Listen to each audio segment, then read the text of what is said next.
It was another great weekend in the WNBA from the dynamic rookie duo of Reese and Clark. Angel setting the WNBA all-time mark with her 13th straight double-double. Continues to lead the league in rebounds.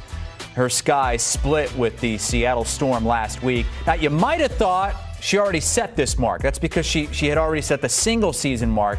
But what she just broke was the all-time mark, which included Candace Parker's season in 2009 and in 2010. They combined those together. She had 12. Angel Reese now at 13 and showing no signs of stopping. Meantime, Caitlin Clark, she notched the first rookie triple-double in WNBA history, and it was a big-time win for the Fever as well. A come-from-behind victory over the Liberty, a team that had the best record in the WNBA. When you combine Clark's points and her assists, she has the most points created in this league. Now, if you're wondering when they're going to face off again, because I was, August 30th is the next time we're going to see Caitlin Clark and Angel Reese play head-to-head, but you will see them in the All-Star game on the same team coming up. Now, looking at the new power rankings on CBSSports.com, Fever at number 6. The Sky up a couple of spots to number 8. Both of those teams are in playoff position right now. At the top, though, we have a tie in the standings between the Sun and the Liberty, but the Sun back on top after the Liberty blew that double-digit lead to the Fever this week. Let's bring in Terrika Foster-Brasby. She's been all about the Sun all season long. Terrika, how have they regained that mojo that they had the first month of the season?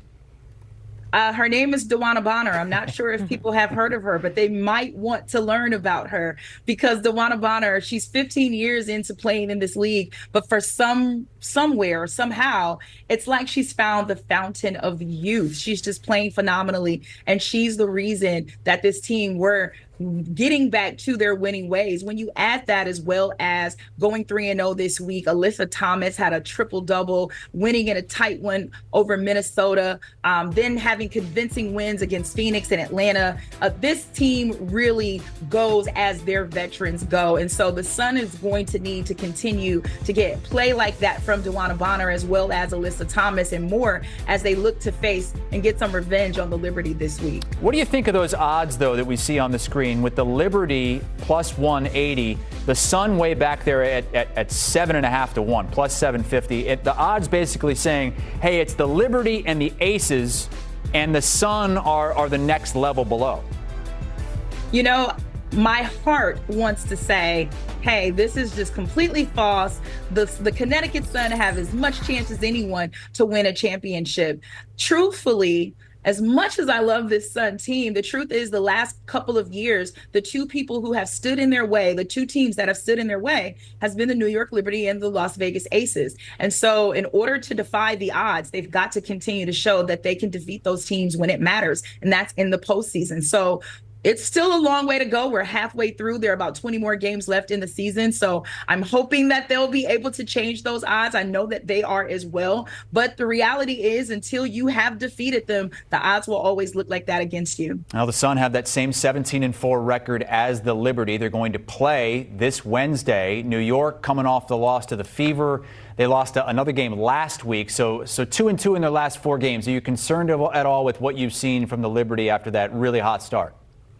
Well, I'm not concerned at all, to be honest. I mean, they actually were on a 5-game winning streak at one point, and they were playing like the team to beat, especially finally getting over that hump against Minnesota, but losing that double-digit lead to the Fever, who, by the way, played incredibly poised down the stretch in that matchup. They were 10 of 42 from 3. They were out-rebounded. Jonquel Jones was not a factor. And once again, when she's not utilized and they aren't getting her the ball enough, New York doesn't find success. So now they're tied with Connecticut at 17-4. Wednesday's matchup on the road in Mohegan is going to be critical to who will for sure own that number 1 spot. They're both 17-4 as of now because New York was able to get a last fourth quarter win over Connecticut in their first matchup. They technically own the tiebreaker. So this is going to be a very critical game for both New York and Connecticut come this Wednesday. And when you get down to number 3, it's the team that currently is slightly favored to win the championship because they've won the last 2. It's the Aces. They've won 7 of 8 with Chelsea Gray. Surprising letdown midweek last week against the Sparks. But what did you think about how they closed the week over the weekend? A blowout win over the Wings and A'ja Wilson becoming the franchise's all-time leading scorer.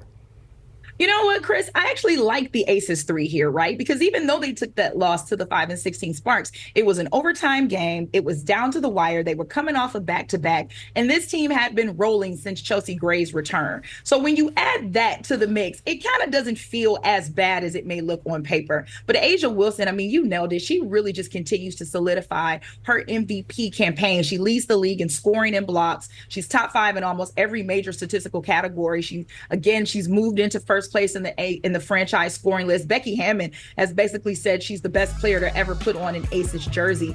Don't be surprised if now this top 3 between Las Vegas, Connecticut, and the Liberty continue to interchange, because these to me are the top 3 teams in the league. And there's another week before we go on to this Olympic break, so we could see a little bit more change over the next 5 days. But I really like the Aces in this spot, and it doesn't matter to me what their record is. What matters to me is what happens when we get to September and October, and you can bet the Aces are going to be right there. Well, they did beat the Fever early last week, and then Indiana came home with their biggest win of the season against the Liberty. That's back-to-back weeks they've beaten winning teams, something that they didn't do the first several weeks of this season.